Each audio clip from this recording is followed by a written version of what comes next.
नमस्कार मेरे प्यारे साथियों, क्रैक परीक्षा में आप सभी का हार्दिक स्वागत है। मैं हूं अमित और आरआरसी ग्रुप डी के जो थर्ड फेज है और फोर्थ फेज है उसके जो क्वेश्चंस हैं साइंस और जीके के, वो मैं 3 अक्टूबर थर्ड फेज के थर्ड थर्ड शिफ्ट के रूप में लेकर आ रहा हूं फ्रेंड्स। वो आपको बहुत ही फायदेमंद होगा। क्यों? क्योंकि वो क्वेश्चंस आ चुके हैं और प्लस अगले शिफ्ट में फेज 5 में वो आएंगे भी। तो आने की चांसेस बहुत ज़्यादा हैं क्योंकि बहुत ही हमने विद एक्सप्लेनेशन के साथ आपके सामने पेश किया है। सो फ्रेंड्स, चलते हैं क्वेश्चन की तरफ। हमारा जो पहला क्वेश्चन है वो ये है कि राज्यसभा का जो मतलब कि कार्यकाल होता है वो कितना होता है। फ्रेंड्स, हम आपको बता देते हैं, जो राज्यसभा होता है वो ऊपरी सदन होता है। वो ऊपरी सदन होता है। जो लोकसभा होता है वो निचली सदन होता है। फ्रेंड्स, हम आपको बता देते हैं इसका जो कार्यकाल होता है वो राज्यसभा का वो 6 वर्ष का होता है, लेकिन 2 वर्ष में, प्रत्येक 2 वर्ष में उसके जो 1/3 सदस्य होते हैं उनका क्या होता है, रिटायरमेंट हो जाता है, उनका रिटायरमेंट हो जाता है। यानी कि हम आपको बता देते हैं राज्यसभा में जो होते हैं वो 245 सदस्य होते हैं और जिनमें से जो 12 जो सदस्य होते हैं वो भारत के राष्ट्रपति के द्वारा क्या होते हैं, नामांकित होते हैं। इन्हें जो होते हैं नामित सदस्य कहते हैं। यानी कि अगर राज्यसभा में 245 में से जो 12 जो सदस्य होते हैं वो नामित सदस्य होते हैं, जिन्हें राष्ट्रपति के द्वारा क्या किया जाता है, नामांकित करते हैं। फ्रेंड्स, हम चलते हैं अगले प्रश्न की तरफ। हमारा जो अगला प्रश्न है वो ये है कि मौलाना आज़ाद राष्ट्रीय उर्दू विश्वविद्यालय की स्थापना कहाँ हुई थी, कब हुई थी।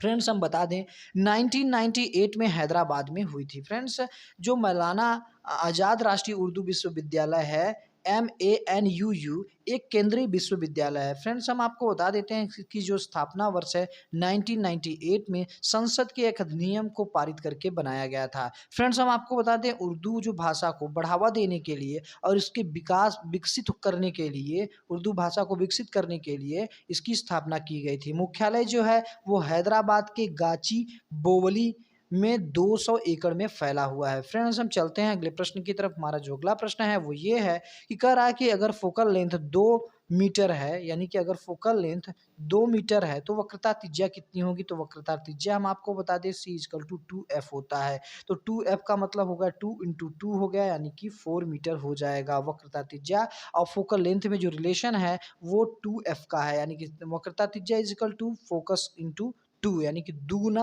फोकस का कर देंगे तो वक्रता त्रिज्या के बराबर हो जाएगी। फ्रेंड्स, हम चलते हैं अगले प्रश्न की तरफ। हमारा जो अगला प्रश्न है वो ये है, कह रहा है कि 0% वन क्षेत्र किस राज्य या केंद्र शासित प्रदेश में है। तो फ्रेंड्स, हम आपको बता देते हैं जो लक्षद्वीप है, जो लक्षद्वीप है उसमें जो 0% वन क्षेत्र है। फ्रेंड्स, हम चलते हैं अगले प्रश्न की तरफ। हमारा जो अगला प्रश्न है वो क्या है, कह रहा है कि प्रकाश संश्लेषण के दौरान पौधों में भोजन किस रूप में संचित होते हैं। फ्रेंड्स, हम आपको बता देते हैं पौधे में स्टार्च के रूप में, मतलब कि भोजन जो होता है संचित होता है। फ्रेंड्स, हम आपको बता देते हैं जो हरे पौधे होते हैं वो कार्बन डाइऑक्साइड, जल और खनिज जैसे सरल रासायनिक पदार्थों का उपयोग खाद्य संश्लेषण के लिए करते हैं। और इसमें प्रकाश संश्लेषण जो होता है, कार्बन डाइऑक्साइड, जल और खनिज और क्लोरोफिल की उपस्थिति, यानी कि सूर्य के प्रकाश का अनिवार्य होना बहुत जरूरी है।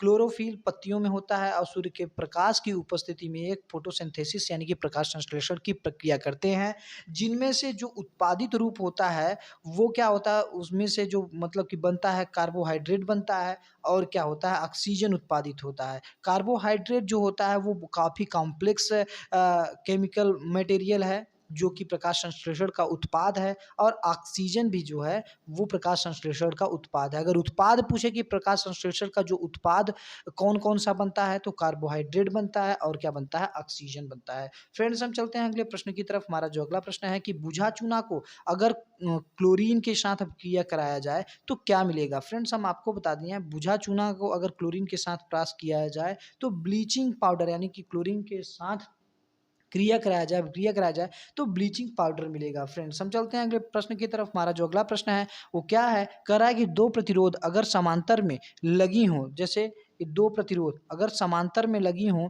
तो उससे उसमें जो करंट फ्लो कर रहा है तो चुंबकीय क्षेत्र क्या है। जैसे मान लीजिए ये समांतर में है, ठीक है, प्रतिरोध, और इसमें करंट फ्लो कर रहा है, ठीक है, तो कह रहा है चुंबकीय क्षेत्र की दिशा कैसी होगी। तो जस्ट इसके परपेंडिकुलर, जस्ट इसके परपेंडिकुलर होगी, जस्ट इसके परपेंडिकुलर होगी क्या आपका, कि चुंबकीय क्षेत्र की दिशा।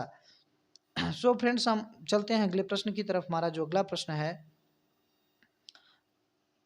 अगला प्रश्न है कि उच्च न्यायालय के क्षेत्राधिकार को बढ़ाने के लिए अधिकार किसके पास है? तो फ्रेंड्स हम आपको बता देते हैं सुप्रीम कोर्ट के पास है, कि यानी कि अगर हाई कोर्ट के क्षेत्राधिकार को बढ़ाना है तो सुप्रीम कोर्ट ही उसकी अधिकार को बढ़ा सकता है। फ्रेंड्स हम चलते हैं अगले प्रश्न की तरफ। हमारा जो अगला प्रश्न है वो ये है कि कह रहा है कि सर्व शिक्षा अभियान के तहत 6 से 14 वर्ष के बच्चों को निःशुल्क शिक्षा के लिए अभियान कब से शुरू किया गया था? 2009 से शुरू किया गया था। फ्रेंड्स हम चलते हैं अगले प्रश्न की तरफ। ESIC का जो फुल फॉर्म है वो क्या है? फ्रेंड्स हम आपको बता देते हैं एम्प्लॉय स्टेट इंश्योरेंस कॉर्पोरेशन। इस योजना का जो उद्घाटन हुआ था 24 फरवरी 1952 में हुआ था। फ्रेंड्स प्रधानमंत्री पंडित जवाहरलाल नेहरू के द्वारा मतलब कि कानपुर में इसकी मतलब शुरुआत की गई थी। इसका जो हेडक्वार्टर है वो क्या है? न्यू दिल्ली है। फ्रेंड्स हम चलते हैं अगले प्रश्न की तरफ। हमारा जो अगला प्रश्न है कह रहा है कि 2008 में तमिल भाषा को शास्त्रीय भाषा यानी कि क्लासिकल लैंग्वेज का दर्जा किस बोर्ड द्वारा प्राप्त हुआ? फ्रेंड्स हम आपको बता देते हैं भारत में एक बोर्ड है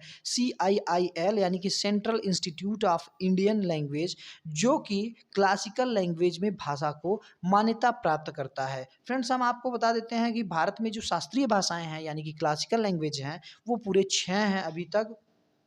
और हम आपको बता दें सबसे पहले 2004 में तमिल भाषा को शास्त्रीय भाषा यानी कि क्लासिकल लैंग्वेज के रूप में दर्जा प्राप्त हुआ था। उसके बाद संस्कृत को यानी कि 2005 में, संस्कृत को 2008 में 2 लैंग्वेज को मिला था, कन्नड़ को मिला था और तेलुगु को मिला था। फ्रेंड्स हम आपको बता दें फिर 2013 में मलयालम भाषा को क्लासिकल लैंग्वेज के रूप में और 2014 में उड़िया लैंग्वेज को क्लासिकल लैंग्वेज के रूप में मान्यता प्राप्त हुआ था। फ्रेंड्स अभी तक टोटल 6 क्लासिकल लैंग्वेज यानी कि शास्त्रीय भाषाएं हैं, जो कि 2004 में, 2008 में, 2013 और 2014 में मतलब कि इनको मान्यता प्राप्त हुआ था। फ्रेंड्स हम आपको बता देते हैं कि जलियांवाला बाग हत्याकांड के विरोध में सरकार ने कौन से आयोग का गठन किया था? फ्रेंड्स हम आपको बता दें कि जलियांवाला जो बाग हत्याकांड है वो 13 अप्रैल 1919 में ये घटित हुआ था, जिसमें जनरल डायल ने सरेआम मतलब कि जलियांवाला बाग में इकट्ठा हुए जो मतलब कि जितने भी भारतीय थे उन पर गोलियां चला दी थी, जिससे बहुत संख्या में लोग मारे गए थे। फ्रेंड्स हम आपको बता देते हैं इसे क्या है कि उसके विरोध में, उस हत्याकांड के विरोध में हंटर कमेटी का गठन किया गया था, जो कि अमृतसर पंजाब में है। फ्रेंड्स हम चलते हैं अगले प्रश्न की तरफ। हमारा जो अगला प्रश्न है वो क्या है? कह रहा है कि एक लेंस का जो फोकल लेंथ है 25 सेंटीमीटर है, तो उसका जो क्षमता होगा यानी कि जो पावर होगा वो क्या होगा? तो 1/P=1/f जो होती है वो भी मीटर में ये फार्मूला होती है, 1/f इन मीटर। तो फ्रेंड क्या हो जाएगा? P इजिकल टू क्षमता क्या हो जाएगा कि 1/f, एफ में मतलब 25 है और वो सेंटीमीटर में है, तो इसे मतलब मीटर में बदलेंगे तो ऊपर 100 हो जाएगा, 25 चौका क्या हो जाएगा? 100 हो जाएगा, यानी कि डायोप्टर। P इजिकल टू क्या हो जाएगा? 4 और डायोप्टर। डायोप्टर यानी क्या है कि क्षमता का क्या है? यूनिट है। फ्रेंड्स हम चलते हैं अगले प्रश्न की तरफ। जो रानीखेत किस राज्य में स्थित है? फ्रेंड्स आप लोग सभी जानते हो कि रानीखेत जो है वो उत्तराखंड में स्थित है और रानीखेत क्या है? एक हिल स्टेशन है। फ्रेंड्स हम चलते हैं अगले प्रश्न की तरफ। हमारा जो अगला प्रश्न है कि सुंदरवन डेल्टा कहाँ, जहां मैंग्रोव वन पाए जाते हैं, वो किस राज्य में स्थित है? फ्रेंड्स हम आपको बता देते हैं कि जो पश्चिम बंगाल है, पश्चिम बंगाल है यानी कि बंगाल की खाड़ी के आसपास का जो क्षेत्र होता है समुद्र के किनारे का, जो खारे पानी में जो वनस्पति उगते हैं उन्हें उगते हैं और उनसे जो वन बनता है उसे मैंग्रोव वन कहते हैं। फ्रेंड्स हम आपको बताते हैं कि पश्चिम बंगाल में स्थित है और सुंदरवन डेल्टा जो है पूरे विश्व में ये सुंदरवन डेल्टा बहुत काफ़ी प्रसिद्ध है। फ्रेंड्स हम चलते हैं अगले प्रश्न की तरफ। हमारा जो अगला प्रश्न है वो ये है कि जो फोकल लेंथ है वो 8 मीटर का रहा है, कि फोकल लेंथ कितनी है? 8 मीटर है। तो वक्रता त्रिज्या कितनी हो जाएगी? फ्रेंड्स सेम है, यानी कि जो वक्रता त्रिज्या है यानी कि C=2f जो रिलेशन है, यानी कि 2 इंटू कितना हो जाएगा? 8 हो जाएगा, यानी कि जो वक्रता त्रिज्या हो जाएगा वो कितना हो जाएगा? 16 कितना हो जाएगा? मीटर हो जाएगा। फ्रेंड्स हम चलते हैं अगले प्रश्न की तरफ। हमारा जो अगला प्रश्न है वो क्या है कि अवतल दर्पण में अगर वस्तु के सामने अगर रखेंगे तो कैसा प्रतिबिंब बनेगा? तो अवतल दर्पण की बात कर रहा है, ठीक है। अवतल दर्पण की बात कर रहा है, कह रहा है कि सामने रखेंगे तो देखिए अलग अलग स्थान पे अलग अलग रखेंगे, मतलब जैसे कि मान लीजिए ये क्या है? अवतल दर्पण है, ठीक है। अवतल दर्पण है तो ये मान लीजिए फोकस है, ये मान लीजिए सी है और ये मान लीजिए पोल है इसका। तो फ्रेंड्स हम आपको बता देते हैं कि अगर यहाँ फोकस पे रखेंगे, फोकस पे रखेंगे तो इनफाइनाइट में बनेगा। क्या बनेगा? फोकस पे रखेंगे तो इनफाइनाइट में बनेगा। फोकस पे रखेंगे तो इनफाइनाइट में बनेगा, यानी कि बहुत बड़ा बनेगा, उल्टा बनेगा, वास्तविक बनेगा। फ्रेंड्स हम आपको बता देते हैं, फिर अगर दूसरी बात किया जाए तो अगर कि मान लीजिए आगे रखा, फिर कह रहा है कि आगे रखा जाए, तो आगे रखा जाए तो देखिए प्लस फोकस और पोल के बीच में जब रखा जाएगा तभी आभासी और सीधा बनेगा, नहीं तो जितना भी फोकस से लेकर जितना भी उसके आगे रखा जाएगा सभी क्या बनेगा, वास्तविक उल्टा बनेगा। फ्रेंड्स हम आपको बता दें, बस ध्यान रखिएगा, फोकस और पोल के बीच में एक कंडीशन में जब रखा जाएगा कोई वस्तु तो कैसा बनेगा, तब बनेगा आभासी बनेगा और सीधा बनेगा। लेकिन फोकस के बाद जब भी रखा जाएगा, फोकस से दूर बियॉन्ड फोकस जब रखा जाएगा तब हमेशा वास्तविक और उल्टा बनेगा, हमेशा वास्तविक और उल्टा बनेगा। फ्रेंड्स हम चलते हैं अगले प्रश्न की तरफ। हमारा जो अगला प्रश्न है कि राज्यसभा में साहित्य एवं कला से कितने लोगों को राष्ट्रपति मनोनीत करते रहे हैं। तो फ्रेंड्स हम आपको बताए थे कि 12, राज्यसभा में टोटल 12 लोग को नामित कर सकते हैं राष्ट्रपति, तो उन्हें नामित सदस्य के नाम से जाना जाता है। फ्रेंड्स हम चलते हैं अगले प्रश्न की तरफ कि मूत्र का जो पीएच मान होता है वो कितना होता है। फ्रेंड्स हम आपको बता देते हैं, जो मूत्र होता है यानी कि यूरिन होता है वो एक ट्रांसपेरेंट हल्का पीला रंग का द्रव होता है, थोड़ा सा ये अम्लीय होता है, जिसकी पीएच जो वैल्यू होती है 6.0 होती है। फ्रेंड्स इसका जो रेंज होता है वो 4.5 से लेकर 8.2 तक वेरी करता रहता है। फ्रेंड्स अब हम चलते हैं अगले प्रश्न की तरफ। हमारा जो अगला प्रश्न है वो ये है, कह रहा है कि एक उत्तल लेंस है, उत्तल लेंस पर जो वस्तु की लंबाई है, यानी कि वस्तु की लंबाई का मतलब है कि height of object, height of ये है ऑब्जेक्ट है, तो वो क्या हो जाएगा, 12 सेंटीमीटर हो जाएगा। अगर वस्तु कह रहा है कि यू देखिए यहाँ पर कितना है 25 सेंटीमीटर, तो ये बाएं साइड रखा जाता है तो -25 सेंटीमीटर हो जाएगा। फ्रेंड्स क्या हो जाएगा, फिर उसके बाद पहले अब फोकस दूरी कह रहा है तो फोकस दूरी हमेशा पॉजिटिव में होती है तो 15 सेंटीमीटर हो जाएगा। फ्रेंड्स देखिए यहाँ पर एफ मालूम है और यू मालूम है, तो फ्रेंड्स पहले हम क्या कर लेंगे, वी को फाइंड कर लेंगे। तो जो वी को फाइंड कर लेंगे तो फिर क्या करेंगे, तो हमें आवर्धन क्षमता मालूम है, आवर्धन क्षमता यानी कि क्या हो जाएगा, वी बाई यू हो जाएगा, और हाइट ऑफ किसकी, height of image upon height of object हो जाएगा। फिर इसमें से क्या हो जाएगा, हाइट ऑफ